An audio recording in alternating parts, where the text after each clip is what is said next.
of the underground. Make madness your ritual.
What's going on there, folks? It's Friday. I want to go into that silly song. What was that goofy song that was like really popular with the little kiddies? The fucking Friday. That's yeah. That's that song. You know what I'm saying? Like that's what I wanted to go into. Hey, welcome to Ritual Madness Podcast. I am your host, the Hexakin. I am here, happy. It's a Friday. I'm glad that I'm not working right now. I got a little fucking Call of Duty in me before the guys got here. Do me a favor, check out Lowbrow Saints Tattoo Collective. I know if you've ever listened to this podcast, you hear me talk about the Lowbrow Saints. Jason is the owner and operator of Lowbrow Saints, a very good friend of mine. We've been buddies for a long, long time. And he's always helped me out in all of the benefits and anything that I've ever done. Lowbrow Saints has always been so cool to give away gift cards for their shop, to get people to come in to support the situations. And I know when I did Lee's Liquor Lounge, those guys would always give me gift cards to raffle off. And, I just love and support these guys so much. So Lowbrow Saints Tattoo Collective, if you want to give them a call, 612-353-4755. If you want to shoot them an email, you got some questions about artwork or anything that you want to do, some custom work or anything like that, shoot them an email at lowbrowsaints@gmail.com.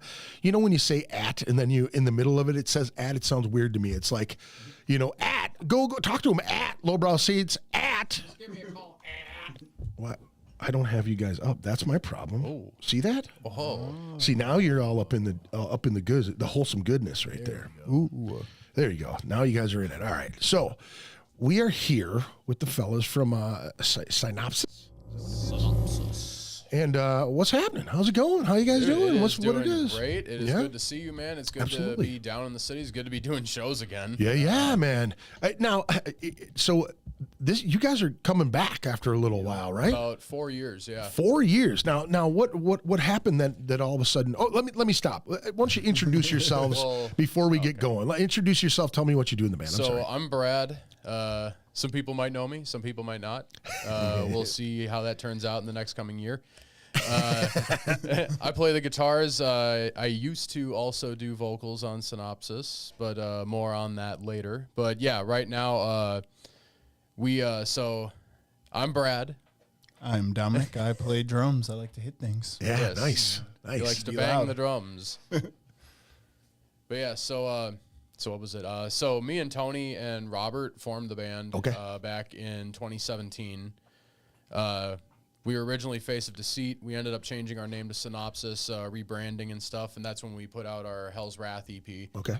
And then we brought Dom on, I want to say like less than a year after the EP. I think it was like the same year. Because I was with Infamous Memories, and that's the last time I've... Right. Oh, yeah, yeah. 'cause our- this setting, Yeah. Because our first show was the Garage, right? Yep. Yeah, so the first time we played was the Garage. And so then we did some shows for a while. We were doing pretty good. We ended up taking a hiatus and stuff because volcano diving, for me, was getting really active. We were starting to go on tours and stuff. And also Dom here I had had a kid. I was Yeah, being and a I'm family Cloth. man. First kid for me, second for my girlfriend, so I wanted to enjoy that. And I wouldn't expect anything less. Like, if you have a kid, you got to be there for your kid. For It was all for love, sure. you know. Yeah, It's yeah, like, yeah. hey guys, do what I got to do. I got to work. Yeah. Family man right now, but They when understood, that time right? Everybody comes, understood. Yeah. And so so then we slumbered for a few years, and then of course everything happened. Sure. So we were kind of just sitting around, stagnating a bit. But volcano diving was still doing stuff. Yeah. And then earlier this year, around January, February, something like that. Then Dom hits us up saying, "Hey, you guys want to do some stuff again?" And we're like, "Fuck yeah, we do, absolutely." boy's older now, got a little more time and got a schedule and routine going, so it was Mr. time to Manager make some Man. things Right. happen, so Right. and here we are. And here we are, yeah. We're we got our show in 1 week. Many thanks to you. Yeah, as well. dude. Yeah. I was going to wait to jump into that, but we might as well put it up on the screen right now. So these guys had a Weiser show. says, "Let's go." Oh, yeah, Judd Weiser. Hey, thank you. I want quick, What's up, man. Judd? So let me do this real quick. I wanted to give a couple shout outs to Judd Weiser for subscribing today. I appreciate it, man. Thank you for joining us. Cora Marshall is subbed during the Wolfmask podcast, and I wanted to thank her for joining on as well. Sarah Spear is another one, and Dustin Nelson. Thank you guys both or all for joining the podcast and subscribing within the last couple of weeks. I think the last one, Dustin Nelson, was like 2 weeks ago. I just want to thank you guys because it kind of helps us keep going, and I appreciate it very much. So you guys had the show booked at the North Star Bar. Yeah, over off Payne Avenue, and everything was going fine. Everything was going smoothly, which is exactly why I should have saw some storm clouds on the horizon. Right. Because a show never goes completely smoothly. Something screws up somewhere. Yeah. And so in our case, the bar gave us a message a few days ago saying that, "Oh yeah, we're closed permanently. Sorry for the short notice." Right. And I was just there 3 yeah, days that was, prior at that was Matt's show from extremely Jude abrupt. Weiser says, But so "Love then it after that, so /m/." first thing I do is I gotta talk to some people right now. Like I'm not letting this show fall through. Right. Like we've done too much for this at this point, and that's when I hit you up, and you came through like a goddamn champion. Yeah, dude. Saved the show. Yeah. Well, you know, and here's the thing is I don't explain this on air, which I probably should. And here's the thing, like 2 days before the show on the 14th, well, the show tonight had Witch Den on it and a couple other bands. I don't really know exactly, but they hit me up as well if I had any interest in doing it at the Skyway. And honestly, man, they only give me so many dates. You know what I'm saying? They're such a busy venue. They've got so much going on. They don't want to run all of their rooms all at the same, all the time. They've got so much EDM shit going on there. I'll say honestly, I was amazed that it was even open that day. It was like pure luck. Well, here's the thing too, you know, and not that I wouldn't have helped the Witch Den guys. I mean, it's their drummers was basically a fixture at North Star Bar, so they had it in. You know what I'm saying? But it's not that I didn't want to stick my neck out. It's like I want to be picky about what I want to bring there too. You know what I'm saying? Like I don't want to use my dates up, and I didn't have anything really booked this month anyway, so I didn't reach out. So sometimes it's good to kind of stay in the cut for a minute and then, you know, hit him up and say, hey, do you have anything going on? Well, when I asked him, he was like, is something being moved? Why is it last minute? You're usually a month or two in advance. And I'm like, North Star Bar started to drop, you know, they closed up, and now there's, you know, people are starting to scramble trying to find places to do it. And he was like, let me check, I'll get back to you. And then right away he hit me up. He goes, the date's yours. And I was just as shocked as you were. I was like, holy shit, this actually worked. And I'm going, when you messaged me and you were saying like, maybe it's kind of short notice, I'm like, we have like a 25% chance of getting this. I was already preparing for like, all right, I'm going to have to like try some other venue. Literally like half hour later, we got it. Like, what? Yeah. Are you shitting me? Yeah, and then it was funny because you hit me up and then Trent hit me up, you know what I mean? And I knew this is his birthday show, right? Right. Yep. So I was like, I was already going to stick my neck out for you guys anyway because, you know, everybody in, you know, pretty much. It's a debut or return. It's yeah, man. It's you know, I know everybody there, so it's like, why wouldn't want to do it? Plus, it's like it's Horse Lord's birthday. Yeah, why would you that was like the kicker. I was like, yeah, I gotta fucking ask, man. I can't it's his birthday show, man. I know when you put I time to seen Trent in fucking forever. Well, you know, when you put a show together and you get a bunch of bands that you know that are coming out of slumber for a little bit and coming to do some shit, you got to make it happen. So I figured, let's give it a shot, and it worked out. So, you know, we ended up being able to move it to the Skyway Theater. Thank you to the Skyway Theater for doing it, and everybody that's involved with that. We appreciate it so much. Yeah. 18 plus, $10 at the door. Doors are at 7, music at 8. Come check it out. It's going to be good. You'll see it it's right on your screen. We were just talking over this thing, so yeah. Make sure you come and check it out. Yeah, next weekend, right? Next Saturday. Next Saturday. Badass. Saturday, hopefully the weather holds, but it's Minnesota, so who knows? Well, it's going to be kind of cool next week. I think in the 50s, and the following week is supposed to be in the 60s. But dude, I can live with 50s. I mean, did you think it was going to be 90 yesterday? No, not like what the fuck? I took Jude advantage Weiser of it says, for sure. Like I'm currently jamming to the Synopsis album. Fantastic album. Right now. Right. Been locked in my house for 5 months. Like fuck that. Yeah. To get out. Yeah, you can hear this thing talking. I heard it, but I can't didn't you? know exactly what was being said. So if you have the headphones on, you can hear these guys asking you questions and shit. Oh, well, they're just basically, saying stuff. Judd Weiser says, "I'm currently jamming the Synopsis album. Fantastic album," is what he said. Thank you. It sounds like a speak and spell. I added I'm it. not getting anything on here, but that's okay. No volume at all. No, not on mine. How about now? Oh, now I got it. Yeah, All right, now I can hear it. Okay, cool. Sorry about that. I kind of turned you up. I got mine just blasted because I'm fucking deaf anyway. So, So what did we listen to that first tune? What was that first tune we listened to? That first one was with Skies Painted Red. We actually, so that was like, after we came out with the EP, that was like our first new single that we did. Yeah. And, we jammed it out. There was 2 different versions of it, which we played the full album version. The single version was the one that we did the music video for that was on our Facebook. And that was, what was that? That was when we played that was Whiskey Junction. The Whiskey Junction, yeah, for Bloodfist's wedding, right? Or no, the that Bloodfist was Benefit. Bloodfist Benefit, yeah. I was trying to remember. I couldn't. For his wife or something? Yeah. Okay. Yes. Yeah, it was the benefit for Corinne, yeah. And, so that's a fun one. We enjoy doing that one. That's like my favorite warm-up song, honestly. That's just a workout. Nice. There's nothing wrong with that. That's good though, man. Exactly. You know, keep you rocking, dude. Fuck yeah. Right. So now what pushed you out of the slumber? What pushed you guys out of? Well, mainly this guy came loose. So he's just like, hey guys, let's start the band up again. And we're like, all right, we're depressed and bored. Let's do it. Yeah. It was one of those, like, I felt bad leaving. Like, I had to do family stuff. Right. But I didn't know. I told them, like, if you guys get a replacement, like, I'll teach them whatever. Like, I don't care, change whatever. Like, I get it. Yeah, you know? But didn't see anything going. So I was like, are you guys want to do this? And they're like, yeah. Right. So let me ask you this now, with taking a little break, how was it for you? I mean, obviously you're focused on, work and family and that type of thing, but I know being a musician and when you're out of it, and it's such a release for me. So, and I suppose, dude, you're using like every appendage to bang on the drums. Yep. So it's not, and you like to work out too. You keep yourself. I try. Yeah. You keep yourself going, right? Yeah.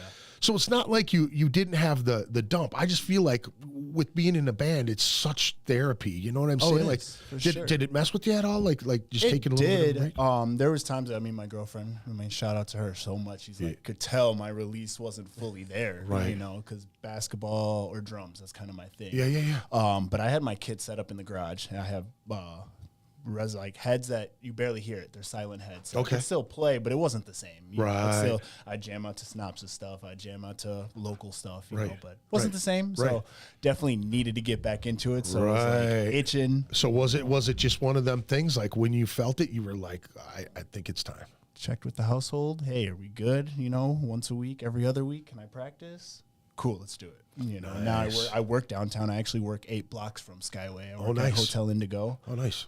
Just opened up December, January, so it works. Now, are you the manager there? Housekeeping manager. Oh, nice. So nice. on that whole department. Now you've been doing that for quite some time too, right? I've been with hotels since 2017. There's 3 years where I wasn't. Okay. I went into restaurants and then got back into it. Right. That's why it was tough to be in a band, because I was working late nights at the restaurant, then trying to be in the family man. So oof, that's tough. Now working mornings, getting off at a decent time. Fast times in the line kitchen. Yeah. Yeah, that's chaos too, man. That is coming at you, and then you got a kid, you're trying to go home and for me, it's the drunk people. Like, the food wasn't. Ooh. It was the bar aspect that was too much for me. Like, that's why I was glad when I did line cook work, I was just in like some old Swedish restaurant with like a whole bunch of old people. So but Brad, you got to deal with all the drunk people too, right? Now, because you be rocking at the liquor store, right? Yeah, I've been doing that for I've been probably doing liquor for about 9 years, almost 10 years now, and might be getting a career change here soon, but we'll see what happens. Don't jinx yourself. Don't jinx yourself. Yeah, right. Exactly. So now you stopped drinking for a good long spell, and then you had a little. You went back for a little bit, and now you're back off again, right? Yeah. So what happened was that so a few years back, I decided I'm going to go sober over the winter. So I went sober for about 4.5 months, and it was no big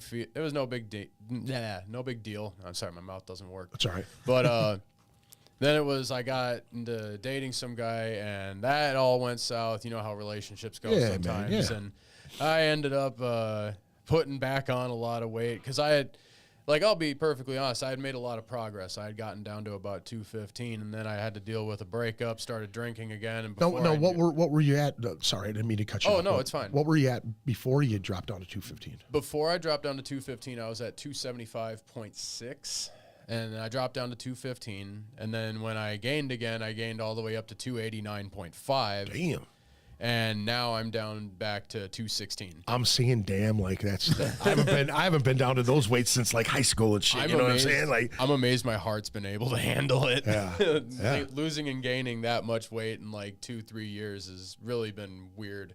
Yeah. But I've been sober now, going on. Well, so as of the show, I will have been sober for 7 months. Nice, congratulations. And now, California sober or like sober? California sober, absolutely. I got a nice beverage from the wonderful people at 56 Brewing. There you go. Yeah, shout out to those cats. Shout out to fucking the state of Minnesota for allowing people to buy edible drinks. You know what I mean? Sell them at my hotel. To actually really, that's fucking. Well, that's yeah, sweet, because man. honestly, I like these way better than alcohol. Yeah. I like to be able to just have a drink and then just relax, watch a movie or something. Yeah. And not, forget what half the movie was. Right. Yeah, that is a thing. Oh yeah, because like full disclosure, I've been drinking for a long time. Yeah. I realized that I needed to just put a halt on it because I was starting to realize that I was kind of starting to just become essentially the fat drunk guy of my group. Jude Weiser says, Brad is going to be our fit queen. Fucking yes, queen. That's good, dude. Got them gains. Yeah, that's good, dude. Nothing wrong with that. But yeah, so like I started drinking when I was like 14. Been a heavy drinker ever since. Yeah. And now I just plan on living the sober life from now on. Ever since I quit drinking, I've been dropping weight like crazy. I've been investing money into my home studio, which I'm sitting there trying to build up, because eventually I want to start just doing full-on recording from my house. Right. And I still like to send the tracks over to Will to master and do all that because he knows way more than I do. Shout on out that. to 1459. Shout out to 1459. He recorded our album. He recorded our EP. He's done everything we've put out And thus far. so many bands in the Twin Cities, man. And Oh yeah, that wall's getting bigger and bigger every year. he's gonna have to build a whole new get up. He's got gonna- all this Right. shit, You're gonna walk into that building and all those labyrinthian hallways are just gonna be covered with How albums. did you go from fucking full size albums to mini discs? You know what I mean? Just so I can fit them all on the wall. That's what I'm gonna ask him next time and be like, "Can you put our album on a GameCube disc? I want to play this album on my GameCube." Hell yeah, dude. That's gonna be the next thing. Everybody's all about audio cassettes now, and we got 8 tracks, motherfucker. I got PlayStation 2 CDs. You need really antiquated and hard to find hardware. Yeah, there you go. Check your local garage sale. Yeah, you can only listen to this on 8-track Walkman. We have a new Synopsis laser disc. There you go. If you got one of those, What happened to that, man? That was all. I was DVDs, excited, man. Yeah, that's it. DVDs They were like, killed we that. wanted to put these laser discs. They're like fucking this bigger. Oh, yeah, Weren't it's they like- bigger than albums? They were huge. Oh yeah, they were literally the size of probably like your average pizza pan. Yeah. And it's like, you just put it in this big record player looking thing, but it's like big Yeah. slot, and you just push this thing. Yeah, in, yeah, and you're yeah, like, This feels weird. Yeah. Do you have a giant disc or do you have this little thing? You know what I mean? They were happy about that. Oh yeah.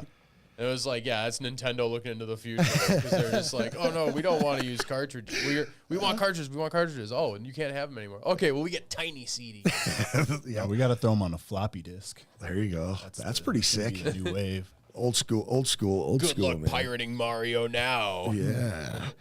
All right. So now this stuff. Now this album that we played stuff from. This is stuff previous to 2022. This was recorded. Was that? So we recorded it 2020 because this was like 2 weeks prior to like COVID. Oh, like, okay. Shut down stuff because we were like, Adam CD says, forgive me for interrupting, but I'm curious. Mr. Brad, what do you play for guitar? What Also, do I play for guitar? what amp do you use? Oh, gear question. All There you go. right. Yeah, Adam's good for that shit. Ooh, Thanks it's a for good- joining, Adam. I like that question. Thanks for coming on the podcast last week, dude. I loved having you here. It's a good thing too Especially because 'cause you I just got a bunch of new gear. Yeah. Tell them all. So I use a Charvel Desolation DC2. I think it's a DC2. Works fine for me. I got like EMG 81s and 85s on there, basic shit. But Dude, he was just talking about his amp and how stoked he was right before we went on the air. That's what's so crazy. I knew Adam was always good for the gear questions. He loves to hear what people use. Well, then it's like for my amp, I bought this off Will because Will had this on the Facebook Marketplace. Because honestly, like when I look for new gear, I look for it on Facebook because that's where you're going to find the best deals. Right. And he was selling a 15-watt 5153 for like $500. Adam CD says, Mr. Greg, loved being on the podcast. Great to see you. All right, go ahead. Oh, I think he likes you. Yeah, he's good people, man. But no, so I got a 5153, and then I'm running it through a Digitech DF7 for because it's got a Tube Screamer emulation for overdrive because I'm too cheap to get a TS808. I don't want to spend like $600 on a good overdrive. And then I have so for my cab I actually got these brand new ones. I got I got a 212 Harley Benton, and I got it shipped over from fucking Germany from like Foman Music. Matt Rutherford actually turned me on to it because I saw his rig and he had just gotten one of these. He goes like, dude, you got to check it out. They're selling a 212 with vintage Celestion or vintage 30s, some greenbacks in it for like $250. Damn. I'm like, you got to be shitting me. So I look on there, and it's like $360 with shipping. Yeah. But holy shit, like $360 for like 2 vintage greenbacks in like a nice 212 cab, because I've been looking to downsize. It's super heavy. No, it's actually really easy to carry. It's really lightweight. It's a lot better than my fucking Fender 412, because that's what I used to use in Synopsis. I was using this shitty Fender Metalhead, like 500 watt solid state, and a Fender Metalhead 4x12 Oh cab. shit! Don't get the solid state in the fucking two people going, dude. You'll have them whining and pissing. No, dude, I love this. I've definitely come around to tube amps. Yeah. I'll be honest. It's running like EL84s, but I can still live with it. Dude, I was talking to Paul Ash about that whole thing, and he was like, everybody always says that tubes are warmer, but he's like, describe that warm sound you're hearing, and I'm like, good point. Can you really describe? I mean, well, so for me, I feel it. I think that I have an ear for it, and I think it sounds like it. Well, so what it is like, or at least what I noticed is that there's a lot more when you're playing a solid state. Yeah. There's a lot more bass, there's a lot more treble, but you get the tubes, it's where you get a lot more of the mid-range in there. And I know you can fix a lot of that on a solid state. Sure. Like, you can use modeling pedals and stuff. In reality, a solid state isn't a bad decision for gear. Like, it works just fine. I played through that Fender when I was in Prophets of Aether and all my other stuff all through the years, and it's fine. It's just not the tone that I wanted to go for. I want something bigger for Synopsis, you know? Right. Which is funny that I'm switching from a 500 watt head to a 15 watt, and that's making it bigger. But it sounds a lot better now. It's not quite as grindy. See, I'll probably use that for like Sphincter Felch or something, like my grind project. Okay. But Sphincter Felch. Hilarious, dude. That is a fucking great name, dude. That's literally just me making music in my bedroom that everyone hates. Getting those like Last Days of Humanity, like pitch shifted vocals down, so it just sounds like a toilet flushing. Not enough people in Minnesota make that music anymore. Minnesota used to be known for the gross metal, and it's like, it's not there anymore. Yeah, dude. We had all kinds of weird shit. Now we're all about alien genty music. Well, that's more like 10 years ago. That shit drives me nuts, dude. Yeah, I just remember it's like it sounds so mechanical. See, I love me some Archspire and stuff like that, but like a lot of that tech death just doesn't really appeal to me. Sure.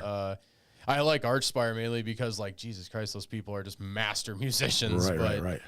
Yeah, there was like, I think when I joined, so I started doing shows in like 2013, I want to say. So that was like right when like Gent was becoming the big thing. Sure. Like Reflections was blowing up. Yeah. You had like Born of Osiris was touring all the time. It was all like, what is it? What the hell is that record? Sumerian Records. It was like all of them people going around.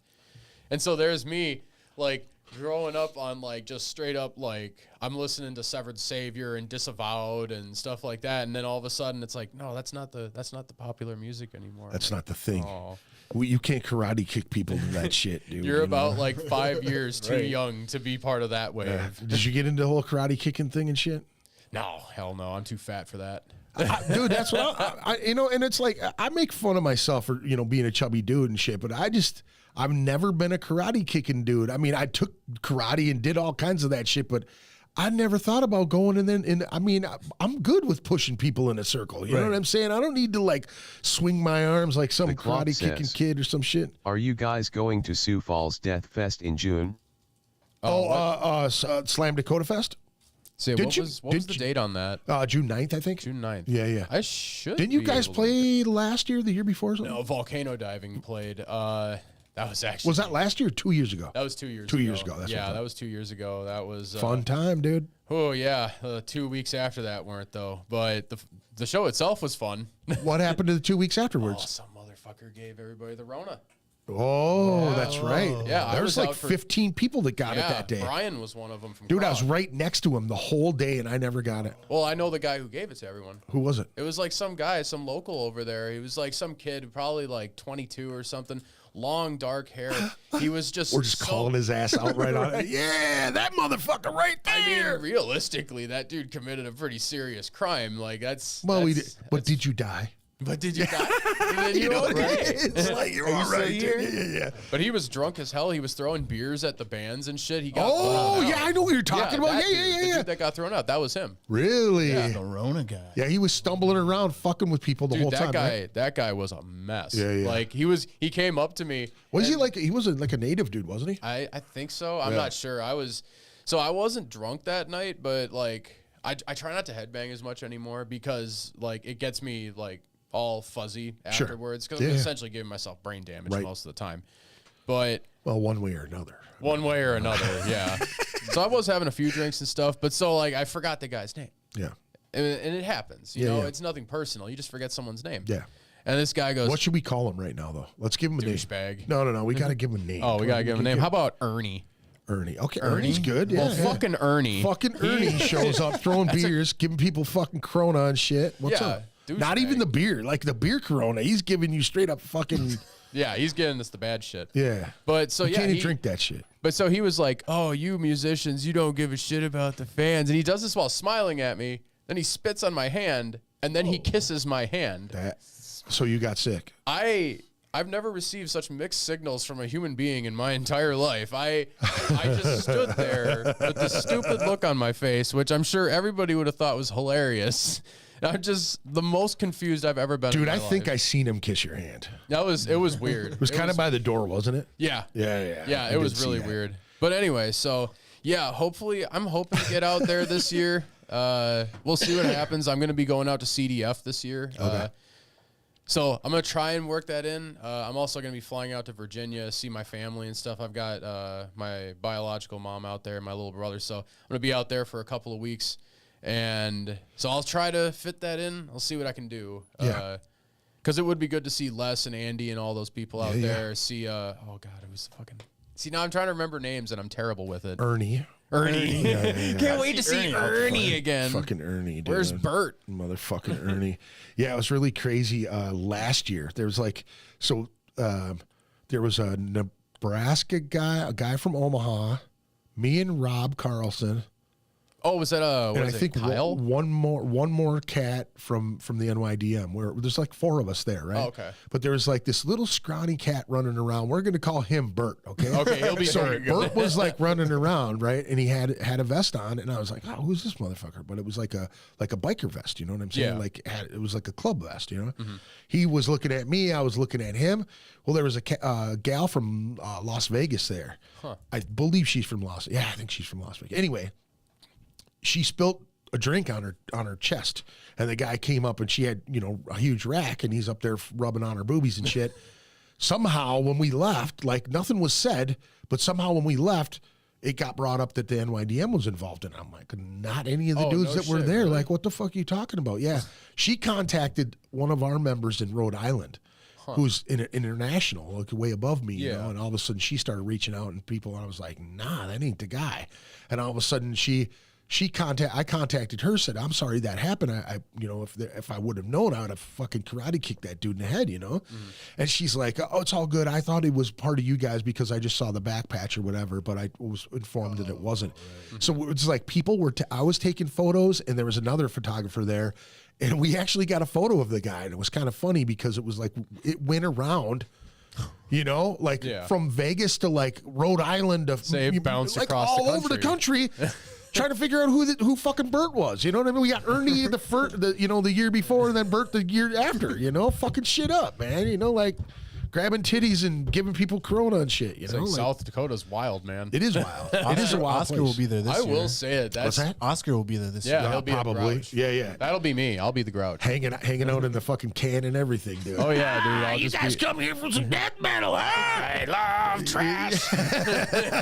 That's why he would be there. You know what I'm saying? He's there for all the porn grind bands. Right. There you go. He's there to see like Wine Poon Tickler and shit. Yeah. Dude, I haven't seen Poon Tickler yet, and I really want to. All right, dude. I'm just gonna say this.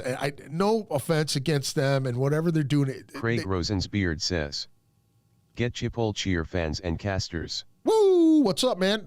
Thanks for joining us, Craig, and your beard. So I don't remember where I was going with this now.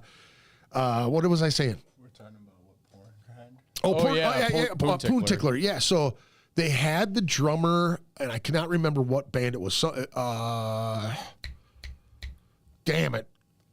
I cannot remember the name of the band. They had a badass drummer fill in because something happened with their tracks. They're like a backing track band. Yep. They've got synthetic drum machine or whatever. Yeah. Setup. So I saw them in Chicago the year Craig Rosensbeard says, "Whole hua." I seen them in Chicago like a few months before, and they didn't have, and they were fun. You know, I was like, oh, this is fucking awesome. They got a really hot chick who has her boobs hanging out and whatever. It's good eye candy for the dudes. They're standing around, and then the dude's got a big old fucking fake cowboy hat and all kinds of shit, you know? So they're super fun. But when I saw them, they had this drummer, and it just fucked everything up, and it sounded horrible, and I was just like, ugh. See, but sometimes doesn't that make a porno grind set even better? When the drummer's just terrible. Man, no. There's limits to being terrible. Well, and the drummer wasn't terrible. He just didn't know the material. So it was like he was over things, and it was like it didn't match. It didn't match. And it was weird. And I think they knew it that show. So they were just having fun, but it was like I didn't care for him. When I saw him in Chicago, it was like, oh, this is fun, you know? See, and like, I'm the kind of person who I have no problem with a drum machine. Yeah. I mean, like, hell, when we went to Slam Dakota, there was like, you know, Putrid Pile, Sean Whitaker. That dude's ridiculous. Dude, Sean Whitaker's a freak. Sean Whitaker blew my fucking mind. Like, watching him just fucking, for one, he just looks like he's just absolutely wielding that thing like a weapon. Dude, you know who he reminds me of? The fucking, the House of the Undying. Come here, Mother of Dragons. You know what I'm talking about? The dudes. You ever watch Game of Thrones? Oh, dude. So there's like these warlocks, man. So like these warlocks are in this city, and they're like freaky. They look like Whitaker big time, dude. This bald, skinny guy with this crazy robe on, and he's got blue lips because of the herbs that they eat. Okay. And this dude can multiply. So he's like, hey, Mother of Dragons. And then the other dude around the corner pops out, and he like finishes the sentence and shit. He looks just like that guy. Like there were scenes where the dude that they kill that warlock, and he's going like that. He looked like Whitaker while he was playing his guitar. I was like, holy shit, yeah. Dude, yeah, I still got I still got some of those CDs in my car. I've been like just collecting CDs from like every show that I go to now, especially like CDF. I'm gonna be getting so many goddamn albums. Right. Because holy shit, have you seen the lineup for CDF yet? Oh my god, they got like Cephalotropsy, they got Vile, they got Torso Fuck is coming back from like, goddamn, they haven't. I think they put out an album like this year, and they haven't been active since like I was in high school. Robert Ritchie says, Daddy DOM and the Grimm. Oh yeah, that's our bass player right there. What's happening, dude? Thanks for joining us, man. Appreciate it very much. Thanks to everybody who's joining us and listening to our shenanigans while we yammer on and have a good time. Don't forget to check out ritualmanorspodcast.com. You can see all the shit there, and go subscribe to the YouTube. If you're watching us on YouTube, subscribe. Come be with us on every Friday that we can. Like and subscribe or hit that bell for notifications. There you go. See, look at that shit. Yeah. This is Ritual Madness Podcast. I was playing fucking Call of Duty the other night, and some dude just starts laughing, and he goes, dude, you should do commercials. And I'm like, and here we go. That's awesome. And it's time to get into the news. Yeah, hell yeah. I hated that. That's what I hate about radio. Is it's just so. I hung out with Nick Davis from the Metal Shop from 93X for a while. Jude Weiser says, somebody say bass. Bass. And he would do that to piss his wife off. He would use that voice. Don't use that radio voice with me, mister. I'll tell you something. Yep. Sit back down, you dirty bitch. You'll pay for your whole seat, but you'll only need the edge. Yep. Saturday. Monster Truck Mayhem with Grave Digger. This Sunday at the Metrodome. Sunday. I'll never get used to hearing this Sunday at US Bank because I'm used to hearing this Sunday at the Metrodome. I think there's something about that was there. You know what I mean? It just rolled off the tongue way better. The dome, yeah. It's like, you'll be at US Bank. Like how very Minnesotan. Go to the bank. The bank stadium. Yeah, for sure. Have you seen any concerts there at all? Dude, I saw Rammstein there. How was that? Oh my god, dude, that was probably one of the best concerts I've ever been to. Yeah. Like, I'm not kidding. It was admittedly like, so it was a long show because Yeah. they did like 2 hours, and they had these two pianists from France that were playing, and they did about You say like pianist or pianist? they just played their penises. They had lots just, of penises, I mean, I'm that'd sure. be a Rammstein show. Yeah, for that's you why right I there. asked, because But- you never know if But they're... so no, these girls, they went up on stage. Well, they were on like a separate stage because the Rammstein stage is a little dangerous with all the fireworks and Yeah. shit. So they were doing like piano covers of Rammstein songs, and of course I'm going over to the bar getting a few in me because I'm like, I want to have a good buzz going when Yeah. the flamethrowers are all going off. And yeah, we were down. We weren't on the floor. We were on one of the club seats that was over on the side, but we weren't like up in the nosebleeds or anything.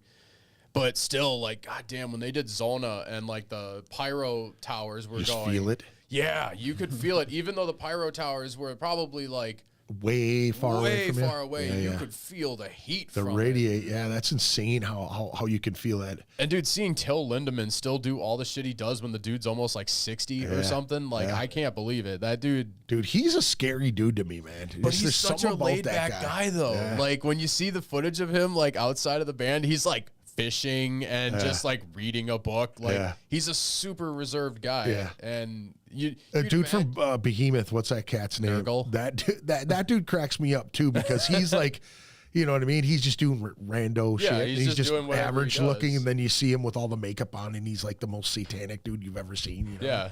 It's like, hey, I'm gonna read this book over here that He's worships like, the he's devil. he's like a much less awful version of Varg, where it's just when he's not in the band, he's just at his house doing random shit. yeah. Did you ever get into Gorgoth at all? Gorgoroth? Gorgoroth, that's what it is, Gorgoroth, yep. I listened to a bit. Admittedly, I'm not as much of a black metal person. Sure. My main dabblings with that are like... The main cat, Gall, that dude just... Gall is... That dude just intrigued me because he's just so out there, you know what I'm saying? He is very out there.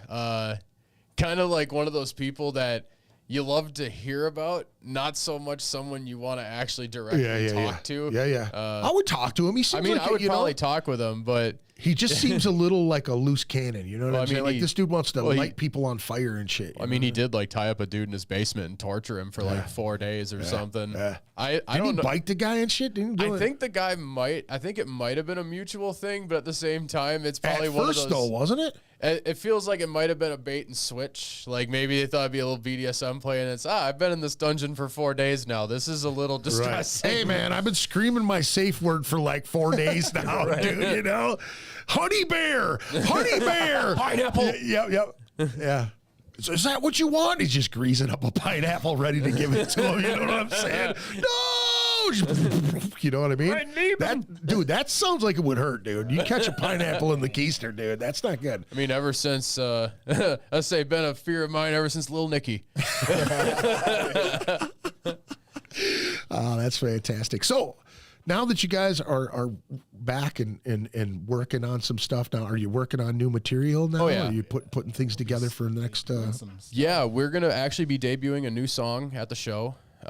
Something we've been working on. I'd have more stuff, but we all kind of just started getting this going back in like February to March. Yep. So we've mainly been spending most of our time just getting back to Songs speed, back up to speed on everything. And so we got one new song we're gonna be playing, as well as we're gonna be debuting our new singer.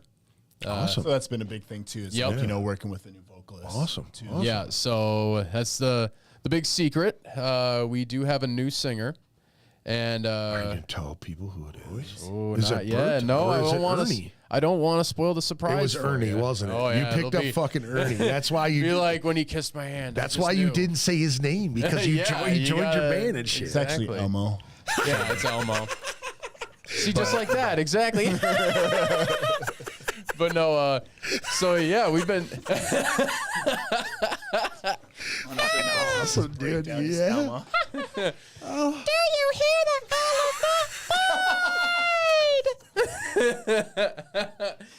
Man, what Dude, the you fuck? hit that shit good, dude. What the fuck, man? Dude, I had just been thinking about this all wrong. That's what we should be doing for our vocals. What the hell? We've been doing this metal shit. We got to make kids music. Dude, Dude, my you son make a throws lot of down money right doing now. that shit. Oh yeah, right. I could be like the Wiggles or whatever. Dude, I used to love the Wiggles, man. I'm not was going to more lie of a- to you, dude. When my daughter, 16 years, almost 17 Robert years Ritchie ago, says, "Don't do Yahoo." don't do. Wait, what did you just say? Don't do you ho. I heard like 3 different things in that. So yeah, 16 years, almost 17 years ago, man, when my kid was born, I stumbled on the Wiggles. I didn't even like know what the fuck it was. I was like, Yeah. I gotta find some kid shit to watch. You know what I mean? And it was every morning we'd watch the Wiggles. You know, fucking fruit salad, yummy, yummy, dude. You know what I'm saying? See, like that shit was the bomb. I'm about dude. to say, I was born in 91, so I was a Raffy kid. Yeah. Or Raffy. Yeah, Whatever. Listening to some Banana Phone. Oh, there you go. There you go, dude. Yeah, that and my daughter loved Imagination Movers and like all the song things. Like I would do that with her, and I was explaining to her the whole phonics thing. Like, how did you learn the alphabet? Right? You sang the alphabet, A, B, C, D. You know what I mean? And when we would do spelling stuff, you know, she'd have like one. I want to say like maybe 2 spelling tests. She had a hard time remembering the words and shit, and I was like, just make a song out of it. And she's like, what do you mean? And, you know, being a lyricist and somebody that is musical, you just can fit it in there, syllable just making a wise, pneumatic phrase or whatever. And it was like, it just clicked, you know what I mean? I explained this to a guy that I work with who loves music, and he hears lyrics like he can clear as day, he can pick them out. And I'm always like, damn, I didn't hear that. Where I can hear a bass line all day long. I can hear a drum beat all day long and how they connect together, guitar parts. Like I've learned to section them off. You know, as a musician, you do that. You know, you repetition of it. So sitting in our work area and going, dude, did you hear that? And he'll go, what are you talking about? And then you let them listen to it for a second, and then you point it out, do like that shit. And I was explaining to my daughter that when you first hear music, the main thing you latch onto is the lyrics, right? Oh yeah. And then as you grow as a musician, you find that thing you focus on, guitar, drums, and things like that. You know. Well, that was like, what was it? So when I was like, say, 14 and stuff. So there was a time in my life where I really wasn't into music at all, and I started to get started with lyrics and stuff. So I started listening to actually like the 2 bands that really got me back into music when I was much younger were actually Gorillaz and Pink Floyd. Okay. I really got into I got Dark Side of the Moon when I was like 14. Sure. Got The Wall after that, Yep. and then I just became like obsessed with Pink Floyd for a while. And when I was younger, it was all about the lyrics and the singing, and you got Roger Waters, David Gilmour, all trading off stuff. And then it was like, as I got older, I'm like, God, these guitar parts are just cool. Like, it's not shredding, but it's super, super expressive, and it's really like dense sounding. It's that wall of noise, that kind of shoegaze stuff. And it's like, it's kind of like the predecessor to like shoegaze music, where it's all people with like 1 million pedal boards and playing like rock riffs where it sounds like 1,000,000 miles deep. Well, they were the psychedelic thing. That's what they were into, you know, with Sid Barrett and shit. So they just had like all this experimental shit that they like. If you listen to you know their bio and shit, like they tell the story, you know, multiple times in different interviews, and how Sid would do the Scarecrow different live, like every single time they played. Yeah, and he was the main, you know, like writing force for many years because they were doing that pop genre shit, and then after you know they did a lot of experimental shit. You know, did you ever see? There's videos of it. Have you ever seen the interior of Sid Barrett's house? No. So like when he died in like 2006, there were some interviews with like his mother and his sister who he was living with at the time, and the mother was just like, yeah, so Sid just decided he wanted to change the color of the rooms, and so he started painting the rooms and stuff, but now all the walls are different colors because he doesn't like multiple walls being the same color. So the whole house was multicolored.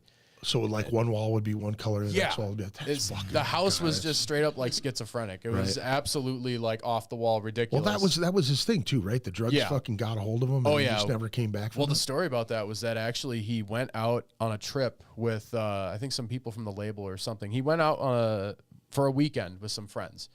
And this was like, I think before Piper at the Gates of Dawn came out. And after that weekend, he came back and they said he was a different person. Wow. That's when he became Sid. Right. Because apparently he had done like taken a absolutely massive macro dose of acid and mushrooms, and was completely tripped out for like up to like, if not the weekend, like a week. Yeah. And so he came back, and that's when he became the Sid that everybody knows. Right.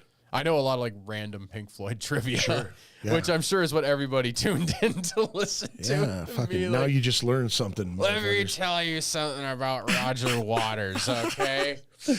Yeah. I mean, going on like that music, like right now, my son's about to be 3, and like he's really picking up music. Like, Yeah. 3 to 4 months ago, we started listening to Miss Rachel on YouTube, trying to find that kid thing for him. And like, she does really good interaction, and he's like singing that Twinkle, Twinkle, Little Star. And I'm like, how do you know the words? Right. My girl's like, he's watching Miss Rachel. So like, yeah, but you see it first, and then I watch it, and firsthand, like, though. You know that's what children pick up as the lyrics right away, right? Because like my daughter is 16 and can fucking remember everything about a song and hear it maybe twice and know all the lyrics to it. I'm just like, damn, she's good, you know. She can spit rap real fast, and I'm like, holy shit. Now I go, now you got that down. Now write your own stuff, and she just kind of goes, I used to rap. And I go, that's where I started before drums. oh, really, really? Yeah. Now, what made you pick up the drums? Like, what was the? So what like, I always like I was Rhythmic. going like Okay, this. gotcha. And then I wanted a drum set, but family didn't want to listen to that. So Yeah, when I yeah. was like 14, 15, they got me the first drum set. I'll say, were you one of those people in high school to take the pen and be like, for fun? Oh, I was never good at it, but I used to do that. they got me my first drum set, and my cousin, shout out to her for, I was living with her, and Right. she was like, nope, be yourself, let Yeah. me play. And then but all my surrounding friends were rappers, Right. So I was like, well, let me do this. I always loved writing poetry. So Sure. I was like, let's see if I can spit it. And Bone Thugs and Harmony were my favorite rappers growing up in Ludacris and Eminem. And when they came out too, they were like a different style, man. Right, When they were Bone Thugs harmonizing, singing, yeah, rapping, yep, doing all that. And even like saying that, like, so my son, he loves listening to Vanilla Ice, Ice Ice Baby. Oh, nice. He loves MC Hammer Can't Touch Us. Like, those are his jams. They're so catchy too, I man. just started, like, I was like, all right, stop, collaborate. And my son's, Listen. Yeah. invention. Yeah, like, yeah, he's yeah, not yeah, yeah. saying the words, but he's picking up. Like, Yeah. And it He makes knows where it's it at. makes it easier for you too, because it's 90s songs, which is just like, all right, we can get down with this. This is what we were listening so to awesome back in the to, day. like, see him grow and develop and pick up on those things. 'Cause I don't think I picked up on that at his age. Dude, the killer for me is Nuisance played an all age show down at Neeson's. I was there. And my amazing daughter show. loved Vince, and she just watched Vince, and we played that show, and it was like, she's kind of like, yeah, I'm here. You know what I mean? Like, she was all into it with Vince, and It's like, yeah, it's my dad. Jace Bass was there too, and Jace, she interacts. She just fell in love with Jace because it's a chick. She's throwing down up there, you know what I mean, with the big boys, So she just absolutely loved it, and I couldn't get my daughter to listen to my shit for nothing, dude. You know what I'm saying?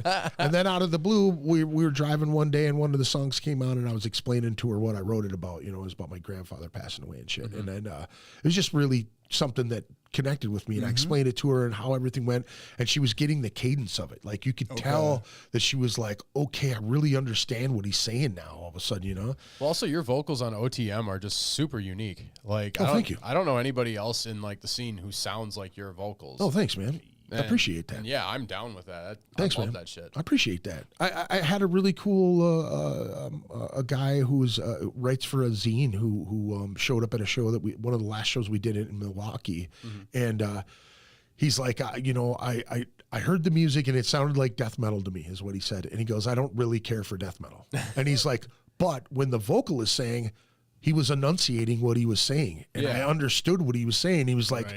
All of a sudden, I was really into what they were doing, and it was cool the way he wrote it. It was just perfect, I'm sitting in the house, and my daughter's in her room, and I hear the tone, and I'm just like, what the fuck is that noise? Like, what is she listening to, And as I'm getting closer, I'm like, now it's familiar, and I'm going, I know that, And then all of a sudden, I'm like right up there, and she's singing along with one of my songs, and I'm just like, man. oh, and that's man. when you Kool-Aid man through the door. And, this is how you do it. No, dude, that's funny because you ever see that the one black dude, the big black dude who's got his kids in the car and he's fucking rocking them. Oh yeah, dude throws a cereal bowl, rips the dude's shirt, throws him in the backseat with his brother and shit. My daughter goes, so what are you saying right here? You know, so now I'm singing it and she's playing the song and I'm singing it to her and she's like, sing it the way you normally sing it, you know? So I'm growling in the fucking car as I'm going, you know what I mean? And she's like all into it and you know what I mean? Now I was still like listening to it so much more and it's so weird to me. See, I don't think I could do that. If I'm in a car and someone's like, do your lyrics. I don't think I could do that. I just get too much stage fright on that. Really? Yeah, you get some stage lights on me where I can't see the crowd and it makes it a lot easier. But man, you get me in a car and someone's like, oh, this is a good song. Can you perform it? You know right what now? makes me stage panic is cover songs. Because you know how that shit goes, and if you fuck it up, you know, this dude is way off. You know what I mean? Some of my, I will agree with you on that, but I'll also say some of my most fun times live were doing covers. Like when down in Fierno, we played at the MMC. Yeah, but that's a little different, though. You know what I'm saying? Yeah. Like, oh yeah, because we were kind of doing our own thing. I mean, when you're, and that's the thing. If you take it and creatively, you know what I mean, do it the way that band is supposed to sound. It's always different, man. Than like trying to duplicate that shit. You know, I remember I was talking about live albums on the podcast not that long ago, and it was some of my I can't stay in live albums for the longest time. And Jimi Hendrix Band of Gypsies is one album that like changed my mind with live albums. I'll take that back. Bob Seger's Silver Bullet Band is another one too. Live Silver Bullet Band, and they do like all these major hits, but they extend them in like, you know, just work. Hendrix none of his songs were the same ever when he played them. You know what I'm saying? And I hated that because I was used to hearing, you know, the experience like and all. Like but Maggot Brain and stuff. Now, another thing like that too, I just didn't appreciate that shit. The whole like, you know, improvisation on the whole thing. I didn't care for it. And then all of a sudden it was like, it just clicked one day. Yeah, and I'm like, damn, they're like, all right, here's the set shit that you hear on the regular shit, right? Well, now we've been playing this for a whole nother 2 years now. Yeah. Now we could do this shit backwards, you know what I mean? And they get to that guitar solo or, you know, they extend something where, come on, you know, everybody's clapping and getting into it. I love that shit. Well, that's the thing is like some artists, like their live performances, there's two worlds of those like kind of artists. There's the album, which is its own breed of animal. And then they can have a live show, which is something totally different. Like, what was it? I saw some live footage of Septic Flesh the other day where they did their song Anubis from Communion. And when you listen to it on the album, it sounds big. It's Septic Flesh. But then they performed it live with a full orchestra. Damn. And so it was like all of them playing as well. And, you know, drummer, guitarist, bass player, everything. I couldn't even imagine doing that. Oh, dude, it reminded me of... it reminded me of like the Metallica S&M album where it was like full symphony and stuff like that. I can't remember, is it symphony or orchestra? I can never remember. One is like the event and one is the actual group of people, and I can never. Orchestra is the people. Okay, the symphony is the actual event. Yeah, I think so. Okay, I think so. I think that's. I'm terrible with words. This is why I'm not the singer anymore. I think sometimes I feel like I think too fast and speak too slow. You know what I mean? And I'll just be like, hello, I'm Darb. Ah, shit. My problem is I think I say things because I'm always talking in my head, but I'm not really saying them, so I think I communicated, and I didn't. Oh, I've been there. That just sounds like being high. It's not even that, though. Dude, I've been there, too. Oh, shit, did I say that, or did I think it? Talking to my inner self with it. Yeah. You know? So now have you introduced your youngest to different types of music? I mean, are you always playing music in the house? Yep, always. Okay. I mean, he, like I said, he loves the Vanilla Ice, the old 90s. Right. For some reason, that's what he's dancing around the house. That's too, awesome, though, man. They catch it, to the catch rock. the groove. He'll start banging here. He's listening to pop. He listens to all that. So kind of everything. Dad, turn it up. Turn it up. Now, what type of stuff does your wife listen to, or your girlfriend listen to? She's kind of all over. She's more of like the KDWB, like the radio station stuff. But she's big supporter. Like she'll be at the show next week. Dude, little man's getting well rounded, dude. That's the way it is, man. That's how I came up too, man. My mom was listening to Motown and R&B all the time, you know. shit, I went and go see my Luther Vandross and Gladys Knight and the Pips with my mom. Okay. You know what I mean? Nice. So it's like that old school shit. Yep. And then I'd go to my grandma and grandpa's, and my uncle would be listening to rock. So I got that whole vibe too. Yep. My grandparents listened to country. I listened to that shit, and then it was like, my boys got me into Sugar Hill Gang and all that other shit. And the Grandmaster Flash and all the hip hop. Oh yeah. And then you stumble into the metal and you go full on. What is the heaviest? Was it like it started with Run DMC and Anthrax, and it just moved from there? No. I was into Run DMC way. Or was before. that Run DMC or was that Public Enemy? No, it was Public Enemy. Yep. Yeah. With Anthrax. Yep. But I was already into that hip hop stuff way before they combined. Like when Run DMC and Aerosmith. Yeah, it was put Run that shit DMC and together, Aerosmith. That shit was ridiculous for me. I mean, I was like, this is the coolest shit ever, because it was like my two loves come together. You know what I mean? Like I heard fucking Aerosmith Walk This Way a million times on 92 when I was a kid, and 104, and the radio stations changed a whole bunch when I was a kid. So I was here when they put that shit together, like my hip hop shit and my rock shit coming together, dude. Right. Yeah, right. Dude, that was like fucking Reese's, dude. Peanut butter. You got your fucking peanut butter and my chocolate and shit. And then you got like Body Count, and Body Count's just like the quintessential like rap and metal combined. We got Ice-T, man. Come on. Exactly. You know what I mean? You can't go wrong with Ice-T. Yeah, dude.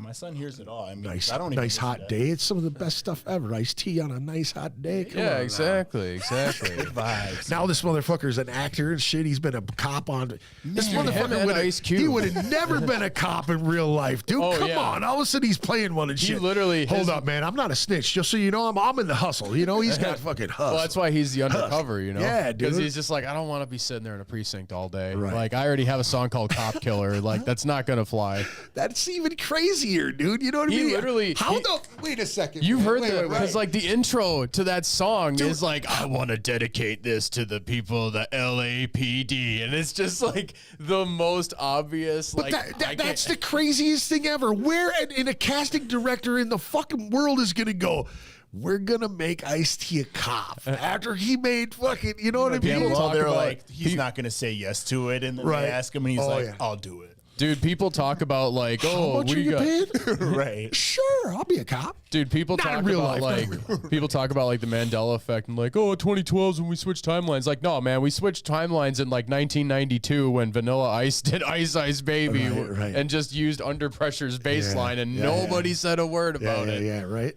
That's when we jumped. That's when we got it. Well, go listen to fucking Beastie Boys' Paul's Boutique, man. That whole album is fucking rich with like, Oh yeah. some of the shit that All sampled dude, and Ted stuff. Nugent and fucking Sly and the Family Stone, and I mean all over the place. That that shit's a fucking, that's all Sly and the Family Stone shit. And of course, being in death metal, I can't shit on anyone for using samples. Right, That's basically like half of death metal. You know what I always wanted to do, man? Have you guys ever get into Bad Brains at all? Oh yeah. So it's like punk rock and reggae, right? It's Yep. it's like it's hardcore punk rock and reggae.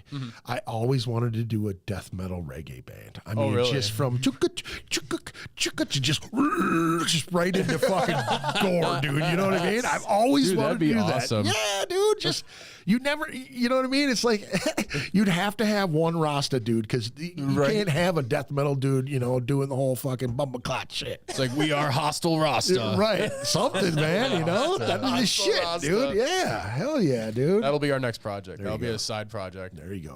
Dude. But if you think about it, there's just so much you could do with that. Oh, man. yeah. You know what I mean?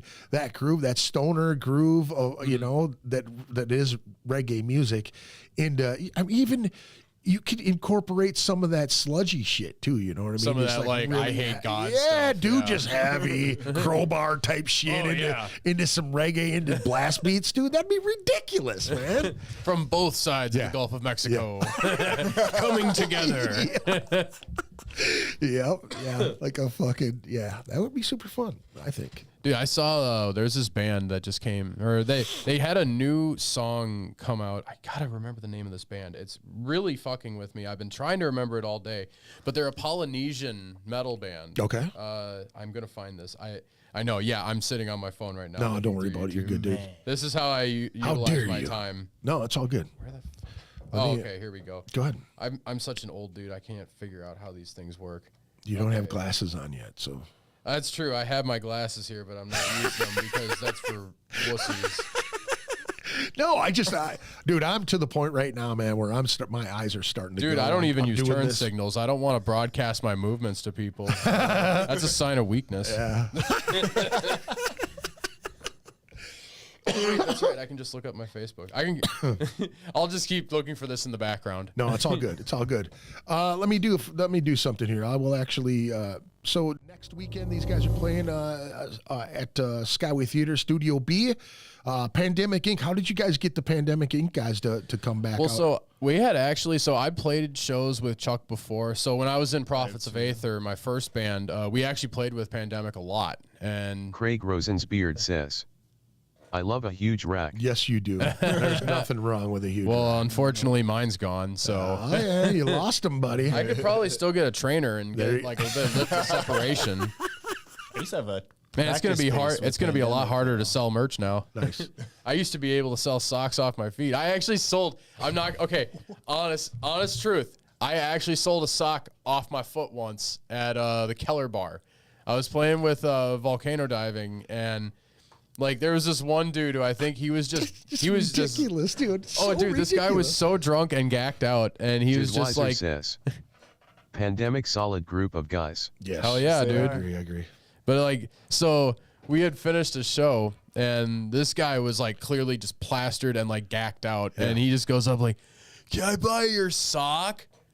And I'm like, "What?" He goes, "I'll pay you $5 for your sock." I go, "Oh fuck, I'm a whore. All right, I'll take $5." Like, so yeah, I sold a sock off. So my foot. random dude, if you happen to see this podcast, Oh god, you gotta fucking tell me what you did with that sock, dude. Did you fuck that sock? That's all I want to know. Is like, is there a hate sock in your room somewhere? You think about Brad, you see Brad, that's and part of his shrine to me. Dude, he's got a crusty whacking sock, dude. This is it's got your name in Sharpie I on the was side of wondering it. why my window was open the other day. Scrap another sock. Your sock has just become his fleshlight. Oh man. No, but so the funny part was that at the end of the show, and it was like the next day, and we were leaving, and I go, you know, I probably could have just given that guy a CD too, because it was $5 for a CD. Right. I Jude sold him a Weiser sock. says, I have the sock framed. Get out of here, dude. That is ridiculous, bro. Oh man. Just watch this fucking guy show up on it randomly, dude. You know what I'm saying? One of the best stories I'd ever had on this podcast was fucking the Reaping Asmodea guys came on here. And I was asking tour stories. I was like, dude, you guys got to have some tour stories. And they talked about this guy who pretended to be a werewolf and that he was fucking, that was thousands of years old. Oh, he's one of those like wolfkin people? He said that the guy, like they were kind of giving him shit, you know, like, oh, he's like 100 and something years old, like fucking with him, and he jumped off this like little barrier thing and like went schniggities on the trailer and shit. He's like, yeah, we still got dents in the van or whatever. They were talking about it, but just the way that they presented it to me, like, so that guy, so you know, we played a show in Chicago, and one dude looks at the other one and goes, do you really think we should tell this? Like, this guy comes to all of our shows, you know, when we go to Chicago, and I'm like, wait a second. You think this dude's going to watch the podcast? He goes, I don't know. He's been at a couple of our shows. We've seen him before. He never used to talk to us at first. And then he's like, tells the story, and I'm going, this is bizarre as fuck. This guy's a fucking werewolf, and he's telling you that he's like hundreds of years old and shit. I never saw a person who identified as a werewolf. Well, I wouldn't say identified. Thought they legitimately were a werewolf, but I know that we were doing, this is another volcano diving story. I know it's a weird thing to do on a synopsis thing, but I just figured if we were telling tour stories, we almost had a bit of a gunfight in West Allis. Not us shooting, but like we almost got caught in the middle of one. Jesus. Because we were playing at a bar over there, and what was it? One of the bands that we were playing there, I'll leave names out of this story. It's all good. But so the bass player shows up, and he pulls in down the road. We're over walking down the street, and he's like, you gotta help me, man. This bitch has been following me for like 3 miles. And I'm like, what the fuck? Like, I don't even know you, dude. Right. Like, but so then isn't it crazy how you just get sucked into some shit like that? Oh, I know, dude? right? And then so this lady's like right behind him. She's like, she's got her window open. She's looking at the car like, I don't give a fuck. Call the police. I don't give a fuck. And so she cuts him off, and like he gets out of the car so they can start talking, and she just starts like slapping him and just yelling at him. And eventually they get in the car and they take off. And so we think, okay. Wait, he took off with her? No. He got back in his car and he went back to the venue. And so we thought situation's Craig over. Rosensbeard says, Keller Bar Beach Chicken. Keller Bar Beach Chicken? Beach Chicken? What the? Is this like a random word association challenge? This is Craig. Craig will do this shit to me all night. Denim chicken? Denim chicken? Yeah, Keller Bar. Radish. Keller Bar clockwise radish. So hold it. So let me get this straight. So the dude randomly rolls up, says that this chick is chasing him. Yeah. So he's out of his vehicle and he walks up. She pulls up. Well, no, so what happened was like she pulls her car in like right in front of him and blocks him in. Oh, okay. And then they get out of the car. He gets out of the car then because like he's trying to de-escalate the situation. Yeah. And she is just sitting there going off on him because apparently he cut her off in traffic like 3 miles ago. So she starts slapping him over a traffic thing. And so then they get in their car, they drive away, we think the situation's handled. So we're sitting in the bar and I'm having a beer and out of nowhere the guy Craig Rosensbeard says, no, it's a band. Beach chick. Oh, okay. All right, hold on a second. Now you said Keller Bar Beach Chicken. That's what you said. And you said, no, it's a band, Beach Chick. So is it chicken or chick? Or is it Keller Bar Beach Chicken? Because I'd see a band called that. That would be a cool name. That's got to be some kind of post-punk Craig Rosensbeard says, beach chicken. Beach chicken. Beach chicken. So like a barbecue. Why don't you just call your fucking band? Oh, dude, barbecue, it could be some like Jimmy Buffett Buffett stuff. We could just get a little bit of like beach bum music. I can get down with that. We got your beach chicken. But so we were at the bar and like I'm having these drinks and all of a sudden the guy goes, yeah, we have a bit of a situation out front. You might want to just wait around near the back. And we're like, okay, what the fuck's going on? And the guy comes back in and he's like, all right, it's handled. And I was like, what happened? And he goes, same guy. No, so this is different guy. This is one of the guys that was running the show. Okay. And so he said that somebody else pulled up, opened their trunk, and was about to pull guns out of their trunk. Thing is that he saw the bar we were at and turned around because apparently at this bar, a guy tried to rob the dude and the bartender shot him. Damn. Because the bartender lives above the bar, so it counts as castle law in Wisconsin. Holy shit. And I'm like, this is a fucking wild state, man. Like, what the hell Did they have the shutter doors on it when you walked in? Right, Craig Rosensbeard says, it's a great band. I know Tom. He rips. He rips. He rips. Okay. Tom the Ripper. Beach chicken. Be on the lookout for Tom. Yeah, I'm gonna have to. I just need a piece of that beach chicken. I'm sorry. Now I gotta check that out. Now he's piqued my curiosity. All right, so you guys gotta give me spices. What do you think a beach chicken would taste like? Ooh, sandy. I would recommend grilled chicken, maybe stove chicken. I think cooking it on a beach is a little impractical. Yeah. Oh, you could it's do a like hot beach though. You could do one of those things where you line the box with tinfoil and you put it underground or something. There you go. Yeah, that's beach chicken right there. There you go, okay. dude. That's the way to do it. Now See, we just figured it out. Here I am, the culinary idiot who doesn't understand the quintessential steps of a beach chicken. Well, okay? it's really just charcoal. You know what I mean? Or like, wood. You wrap the chicken up. Well, you got to put it in something that isn't going to get sand in it. You know what I'm saying? Like that's what makes it chicken. Oh, okay. It makes it extra crunchy. If you don't have, so you got original recipe, dude. We don't have the money for all the batter. We don't. We got to use the sand. It's not going to be crunchy any other way.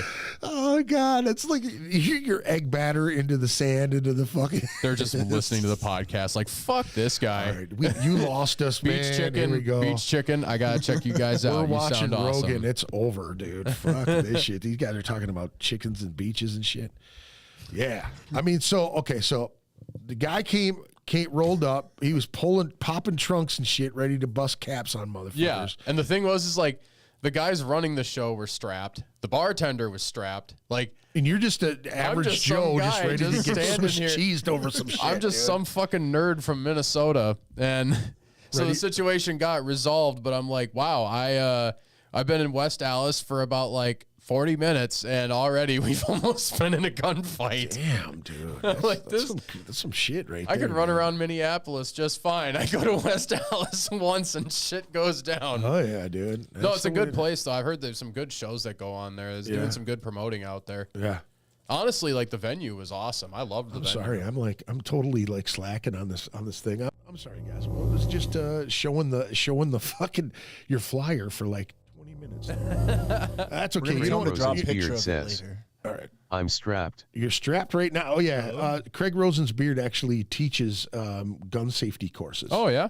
Yeah, his dad got him into it, so he takes care of kids and teaches them how to do gun safety and all that stuff. I grew up out in rural towns, so I took gun safety when I was probably about like 12 years old. Yeah, that's what his Let's say I'm strapped, not right now, but yeah, I actually just got one myself recently. Yeah. I want to do another. Here we go. May 20th, 2023. Witch Den, visceral reaction, deterioration, glutton for punishment, stern look. Another Skyway Theatre Studio-B show. A special all ages. Saturday night, come check it out. 6 p.m. doors, 6:30 music, 10 in advance, 12 at the door. Get your tickets at skywaytheater.com. We've got a couple more here. We've got the Road to Death Fest at Zimmergy Brewing Company, June 23rd. Looks like Bleed the Victim, Deterioration, Bludgeon, Bray Road, Pursuit. And just so you know, Pursuit is actually doing really well right now. They're like getting a lot of people are digging them cats. And then the following night, Midwest Death Fest over here at the Minnesota Music Cafe. Natalie Quirk's got this one rocking. Some Immortal Suffering, Bludgeon, Broken Flesh, Torment, Deterioration. I cannot make out that. Let's say which one is it is this one right here. Celestial Serpent? Yeah, Celestial Serpent. Okay, Celestial Serpent. They're from Chicago, aren't they? Yep. Okay. They're going to be playing CDF, I think. Okay, cool. And then we've got... Jude Weiser says, so many sick shows. Fuck yeah. Carcass is like next week, ain't it? Carcass really? at First Avenue's next week? Oh, they're playing First Ave? No Yeah. Say, I haven't seen them since they were at the Myth. Oh, dude, the last time they were here with Obituary at well, I think it was cattle decapitation. Okay. Obituary, Carcass, and then Amon Amarth closed that one. Oh, okay. Yeah, I saw them at the Myth when it was like, I think it was Slayer, it was Testament, Carcass, and it was like one other band. I can't remember. I don't remember much from that night because that show was so goddamn crowded. Dude, yeah. Saturday, June 24th, the Minnesota Music Cafe, 501 Payne Avenue, St. Paul. One of the last bastions of metal in St. Paul, for fuck's sake. Yeah, no doubt. Let me see. You're 21 plus. Tickets are $20 in advance. 25 day of the show. 5 p.m. doors. Go check out those shows. That's going to be fantastic. And I have one more. July 7th. 2023, Torment is coming back to the Studio-B, Archaea, Safe Space, and Your Last Breath. I am very happy to be a part of it. So it'll be good to see Archaea. I like that Archaea's been doing more shows lately because they're actually from like around my area. They're out of Wyoming. So it's like one town, literally one town over from me. Yeah. So good cats. Yeah, they do some cool slam. They do that more like the really primal slam. Yeah. Where it's like lots of speed up, slow down, like just unga bunga stuff. I liked them when I saw them, and I hadn't heard them. Craig Rosensbeard says, sorry, I'm done now. Good night, all. Good night to you too, man. Thanks for joining us, bro. I appreciate it every time, man. It's always great to have you on here chatting with me, dude. Appreciate it. He should have ended with a good old Baba Booey. There you go. Baba Booey. Howard Stern's balls. Yeah, right. Swinging from him. What were we just talking about? We were just talking about something. Oh, I was going to mention also, so on May 9th, we actually have another show as well. I know it's kind of like rapidly, that's like pretty soon after the previous show, but actually we're going to be playing Zymergy on the 9th. Oh, nice. Because Raider's going to be coming out from Ontario. Okay. And we're going to But it's not in town. That's in, Menominee, right? Zimmergy's in Menominee, or is it River Falls? Menominee. Yeah. Okay. Do. Yep. Okay. I can't help but make that joke every time, and I'm sure that they love it. I just say, hey, it's either going to be that joke or, hey, we're in Me No Money. Yeah. I've been there and have not been paid before, so I know what you're saying. Yeah, that was a fun spot. Playing death metal in the bottom. What the hell was that? Mr. Biggs? No, not Mr. Biggs. Was it Mr. Biggs? I don't think I ever went out there for that one. No. Well, yeah, they had a fucking metal club in the bottom of this dance place. So it was really? like all these college kids from Stout going to this fucking dance place. It's hilarious because I'm downstairs playing death metal and I go upstairs to have a beer and here comes my cousin and her boyfriend and like all these people and I'm going, what the fuck is going on here? Like, what are you guys doing here? We're here to dance. And I'm like, oh, let's go dance. Dude, I did a show like that in Duluth once. It was volcano diving, but it was for it was something. It was like Wrecked Records and stuff. Bobby, rest in peace, his stuff that he was doing at the time. Okay.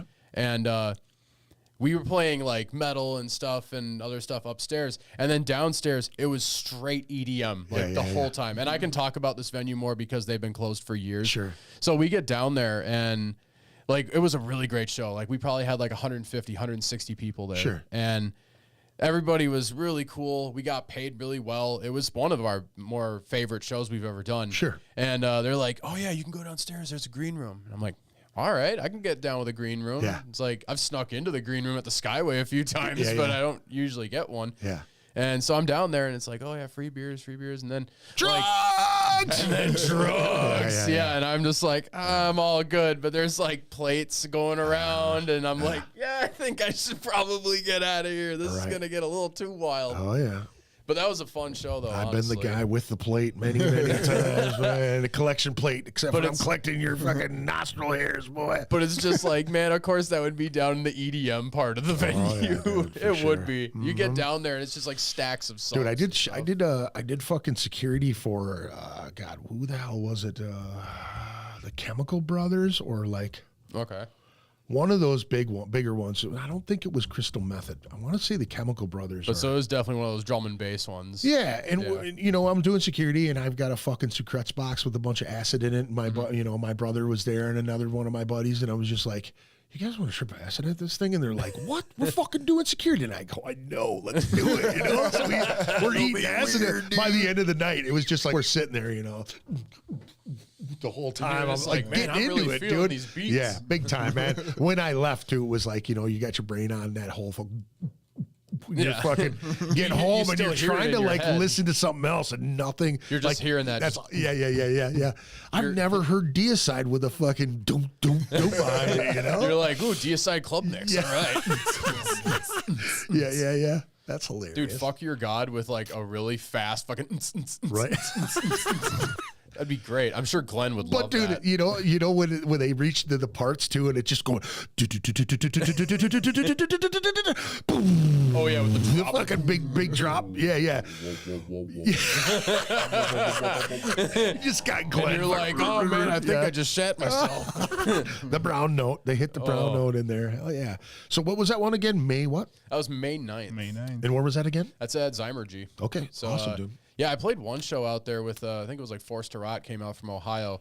And yeah, I love going out there. Like Dustin's really good shit. John's really good shit. And those are the people that usually put the shows on. Yeah, John Christensen and Dustin Dubois. Awesome. And yeah, they do great work out there. They've been getting a lot of like big shows coming through there, like touring acts and stuff coming through. It's so cool to see other people do stuff like that. And you got a brewing company involved in it too. And in a small town too, not in like Eau Claire. It's like, you know, half hour away from Eau Claire. That's a place that really kind of bummed me out after they closed their fucking main venue there. You know what I'm saying? The House of Rock. Yeah, but it was like, you know, it was like one of those places you wanted to go fucking play. Yeah, you know? They had a great stage. They had a great floor. And I remember when I first started off and we were just like, man, it would be really cool.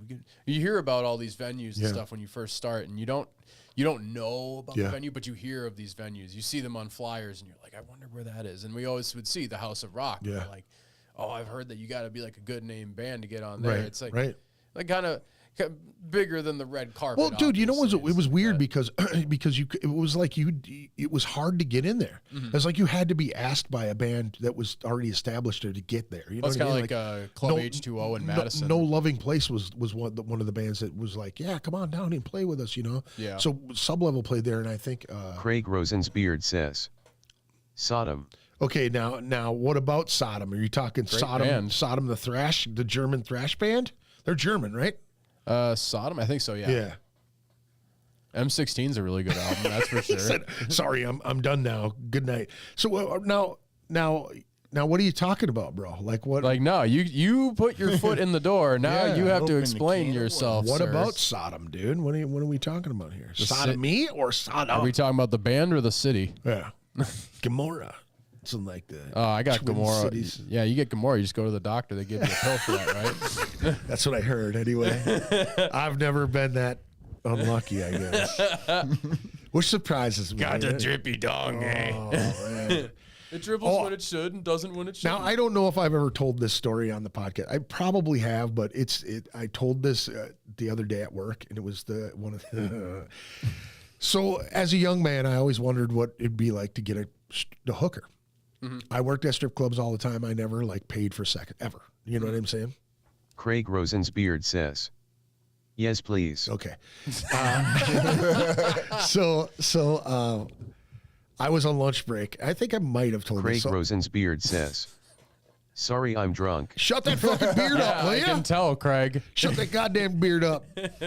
So how was your beard Sipping texting on anyway? Grandpa's old cough medicine. Yeah. So I was on lunch break, driving down in Minneapolis or St. Paul, and I came across a hooker. Mm-hmm. And I was like, no way. You know what I mean? So I pull up, the chick leans in the car. Beautiful chick. Mm-hmm. And, of course, I'm telling the story. It's always going to be a beautiful chick. Oh, yeah. Or a beautiful dude, one of the two. You know what I'm saying, So I end up getting a blowjob from this chick, right? Mm-hmm.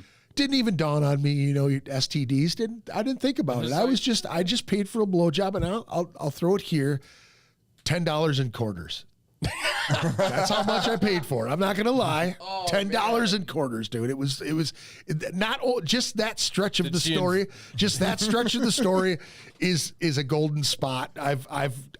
For my birthday last year, I received 5 rolls of quarters from a good friend of mine, and he put a $10 roll of quarters, took all the quarters out and framed it, and just said, "In case, break this in case," See, so it would be. They call me quarters. With those guys do, right? So anyway, I'm driving back to work. You know what I mean? And I realized that I probably have an STD from some street hooker, right? So I call a buddy up, and I think I'd been to this clinic once before, but I didn't. Craig Rosensbeard says, Hi, Craig. her name was Kevin and it was a good BJ. You're right. You probably was. Yeah. So anyway, I realized that I probably got an STD. So I called my buddy up and I said to him, "Hey man, do you have the number to that clinic?" I don't remember the name of the clinic, right? Which is a great way to start a conversation. So he's like, "Oh, what'd you do?" You know what I mean? So here goes. So fast forward, I was within a few days, I go to the clinic and I tell the guy, I said, "I did something bad, I just wanted, and it was like one of those triumphant moments, you know what I mean? Like I'm driving in my car, I got a BJ in a 3M parking lot watching these guys hacky sack, you know what I mean? It's so the guy asked me, and I just had gotten tattooed, and he's like, "Yeah, so what happened? Have you ever been with, do you use intravenous drugs? Do you use needles?" He's asking me all the standard questions. What do you want to get checked out? I got the fucking, the swab up the dick hole, that whole thing. Oh, yeah. And so I'm like, all right, I'm in the mix of this, right? So I tell him, okay, I want all of them. I want the AIDS test. I want all of it. I want blood test. I want all that shit done. Mm-hmm. And he goes, okay, no problem. So he's asking me the questions again, and he draws the blood, and he's taking the needle off the tube, right? And he's kind of over the tray. We're talking. He's kind of distracted. He said, do you use intravenous needles, or have you been with anybody that has? And I had slept with a stripper that I had never really hung out with months before. Maybe. So I yeah, actually. And so the dude goes, well, tell me more. So we're talking. He notices I get tattooed. As he's talking, the needle slips out of his hand and literally goes right in his fucking hand, dude. Ooh. And this dude freaks, dude. He goes, I'm sure he ghost white, dude. Oh, yeah. So, have you done intravenous drugs? Or have you something right now? I'm going. All of a sudden, the interview got a lot faster. And he's like, I'm pushing all these tests through today. I am, dude, he is ghost white freaking the fuck. Dude, He had a rubber glove on, and he had to pull the needle out of his hand, and he's taking it, and he's bleeding, and he's freaking out. Dude, that's how you game the American medical system. You don't have to wait on a test result that way. Just infect your doctor. So here's the thing, dude. This is the thing. Now, at these clinics, dude, they don't give you the results over the phone. Yeah. They send it to you in a fucking letter. You know what I'm saying? So he says to me, I'm going to push these things through. I'm going to call you if there's something wrong. And it's No. I want you to repeat what I just said back to me. I'm going to call you if something's wrong. Now, I leave the doctor's office and I'm fucking freaking out because now I not only am I ashamed of getting a blowjob by a hot chick in a 3M parking lot while watching these guys play Aggie Sack, right? But now I got to wait for these test results and I have to wait for the fucking mail to bring them to me. Yep. Unless something is wrong, he's going to call me. And it's probably going to be a lot of cursing and yelling. I am in the warehouse of my job, and I get, Greg, you have a phone call on line 2. You have a phone call on line 2. Now, at the time, I think it's just the girl I'm seeing calling me up on the phone, trying to bug me while I'm working. I told you not to call me here, type of shit, right? Yep. I get on the phone, dude, and it's the fucking waiting music from the fucking clinic.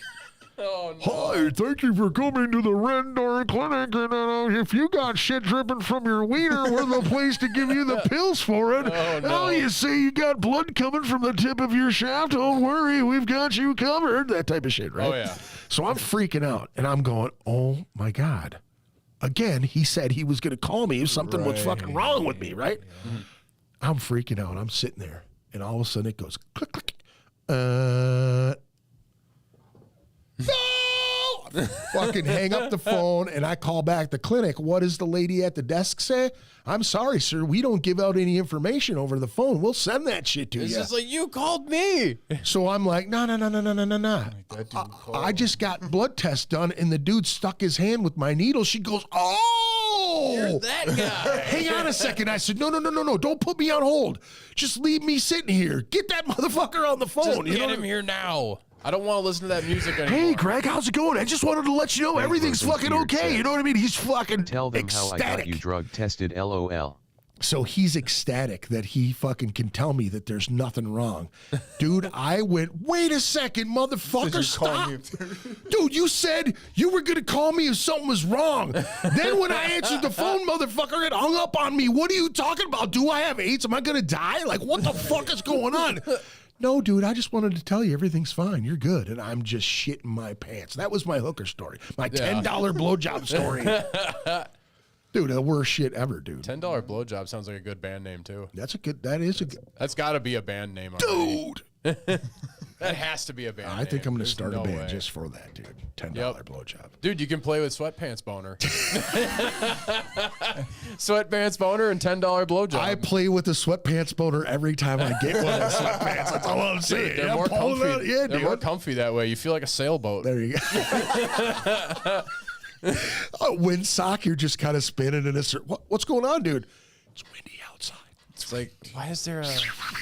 You know what I mean? Why are you hiding a Vienna sausage with a napkin? Fucking sticking out like a little number. With the fupa, it makes it look like a donut, you know? Yeah. What kind of Mickey Mouse donut is that? Looks like Pinocchio and shit. Like the hat and the head with a little fucking nose. Tell me a lie right now. You didn't know about Goofy's estranged cousin Fupa? Yeah, it's the Disney secret.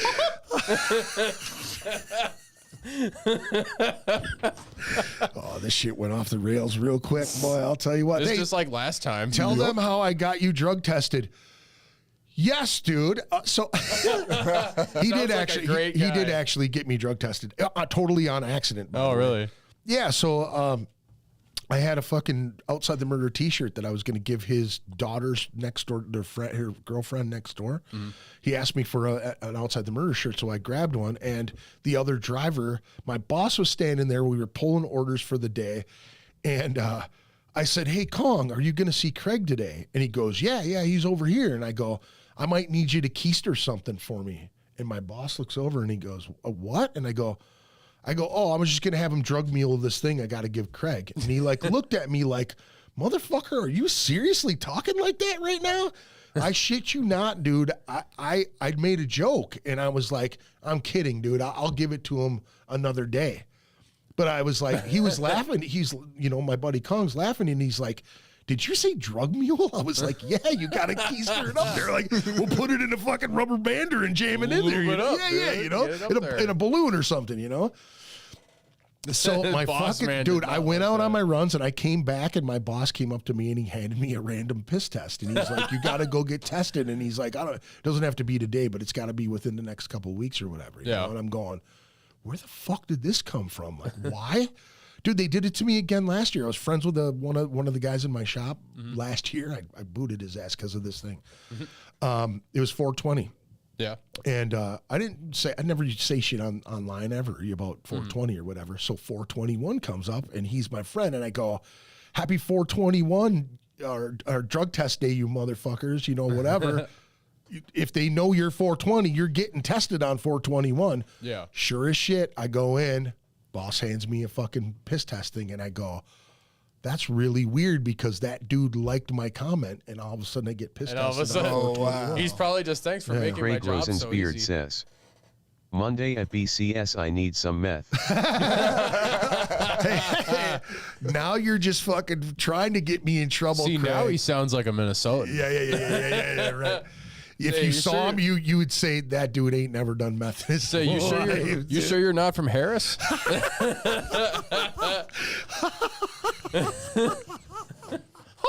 That was very specific right there, dude. If you've been there, Yeah. Dude, you drive up north from North Branch to Harris, and it just gets shittier and shittier. It gets methier. Dude, you drive past a fucking natural gas plant. It smells like farts. You look to the you look to the right. There's a bombed out fucking trailer and shit. There's a bombed out trailer park with like no street lights or anything. And then you get north into Harris, smoldering fucking trailers and shit. Yeah, and then you get to Harris, and the biggest fucking business there is a gas station, and there's a fucking bar that used to be a strip club. Right. Craig Rosen's beard says, "Never been to Harris." Well, sounds like that's where you can store some meth, I guess. It looks like you have some vacation plans to make. Make sure you take about a week off because you'll need about a week to sleep it off. Harris is for lovers of meth. All right, I'm just going to say that's methed up. That's what Mike Tyson says when he goes through Harris. Oh, no, that's methed up. That's methed up. All right, that's the stupidest joke I ever did. Dude, you've obviously not been around me enough. I make stupid jokes for a living. Yeah, there you go. That's well, I mean, everybody needs a job, right? Oh, yeah. Yeah. Anything else you guys want to cover? Anything you guys want to talk about? Well, trying to think. So we got more shows coming up this year. We're doing Northern Wisconsin Metal Festival. Craig Rosen's beard says, "On my way to Harris." On my way to Harris. Yep. But no, we're doing Northern Wisconsin Metal Fest again this year. We're going to be opening up on Saturday. Nice. It's going to be, Casket Robberies headlining the first night. Convalescence is the second night. Yeah. Can't wait to see Convalescence. They're fun band. I played a few shows with them. They've come to, this is going to be their third time at Wasco's, I think. I think so too. Yeah, because that was a lot of fun. I think I'm trying to remember what other shows we got. I know that I was talking, I'm talking with some people about trying to get some shows around like August through October in like Wisconsin, South Dakota, North Dakota. Just do a weekend run. Yeah, because like I don't think we're quite ready for the whole tour life yet because that shit gets rough. Yeah, it's we're trying to put our names back on the map because of course we've been away for a while, and so that first year back is like the really important canvas and hustle like a motherfucker year. So definitely writing. Oh yeah, and so I've been hustling like crazy over the past few months, just trying to get us on as many shows and get as much get the word out there as much as possible that we're back. We're gonna be recording new stuff. I think after this first show, you'll be well on your way. I think you know what I'm saying? I'm amazed that there's enough. I'm really happy at the response to the show. I'm really glad that there's a lot of people, and I've been doing some hard canvassing. There's probably a lot of people who are really sick of seeing my post by this point. I've been doing it too, man. Pushing it. Hey, you gotta push, man, because if you don't, nobody will. Yep. But I agree. So yeah, there's this. I am really happy at what I hope to turn out to be. Fingers crossed. Yeah. gonna be the return of pushing Pandemic. up again. Prismic Eyes playing. Alex's new band. Really cool stuff from everything I've heard so far. And like, I know for a while Alex and me were trying to get a project going. That was many years ago. Sure. But like even then, he would send me Judweiser these- says, I'm glad I could be here for the pod. Can't wait for when you go live again, Greg. Oh, thank you, man. Thank you for subscribing, dude. I really appreciate it. I got one next weekend too. Next Friday too. So Juddles Cuddles has to go to bed. oh yeah, see, I'm fucking. My buddy was. giving So me now shit he's not today going to be about on Discord later to play Civ 6. You suck, Judd. that. Ooh, see that? You're just mad because I'm getting a religious victory on you right now. Oh, that sounds like a taunting dude right there. Oh, That's dude. what that is. I've been spanking him lately on Civilization. Nice. Nothing wrong with that. That's been my life when I'm not at work. I'm Yeah. on Discord playing like Civ. Yeah, dude, I'm with you, man. I've been a fucking Call of Duty for. Judweiser says, I'm an adult. I don't know. Your win And streak Weiser on says, Civ says otherwise. I don't have to go to bed now. now you're just defending yourself. You don't right now. have to go to bed. You want to go to bed, right? Yeah. I'll do it, but I won't Judweiser like it. says, don't even start Civ talk.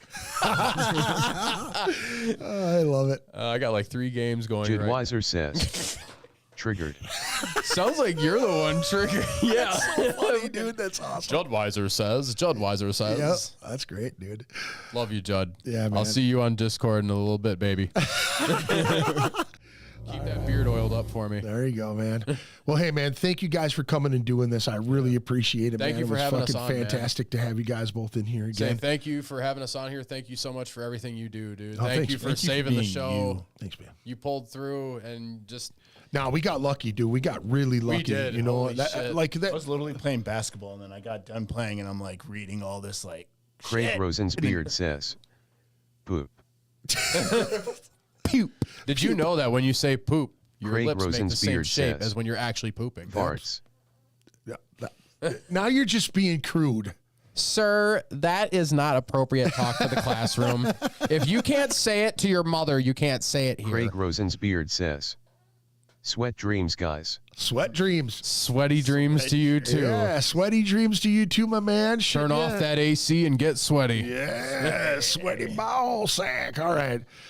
I appreciate everybody joining us and having a good time. It's just a, Craig Rosensbeard says, Greg always pulls through. Yeah, I always pull off too. It's really great. Pull that shit. Thanks, buddy. I appreciate you giving me the love. Hey, man, don't forget to check out Lowbrow Saints Tattoo Collective if you can. Lowbrow Saints is in South Minneapolis. Lowbrow Saints, 612-353-4755. lowbrowsaints@gmail.com.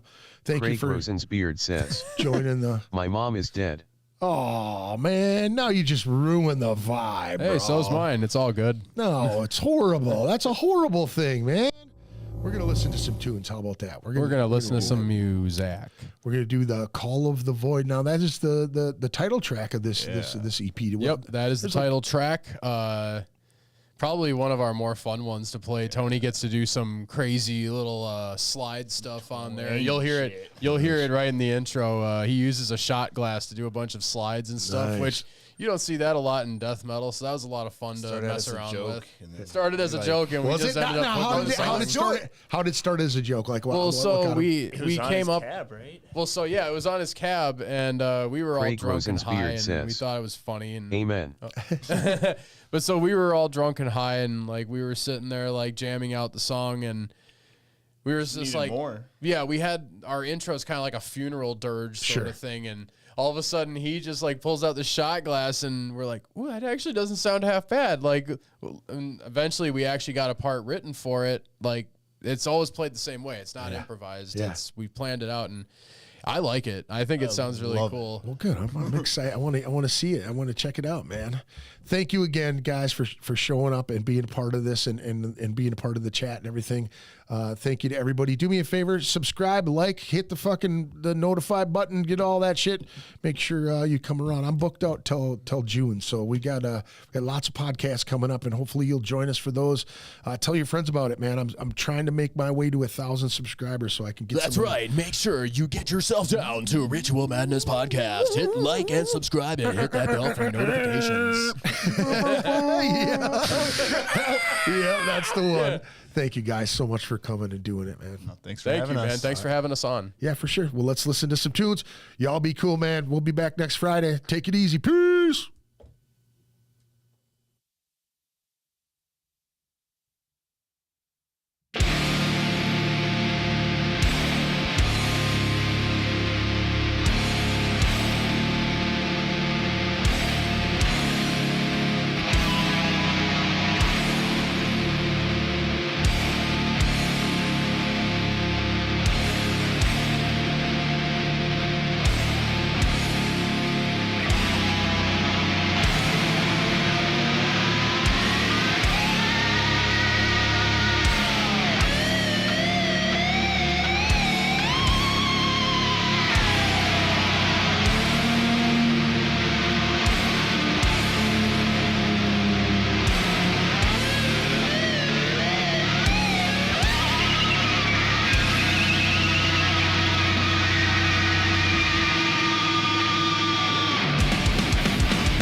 This is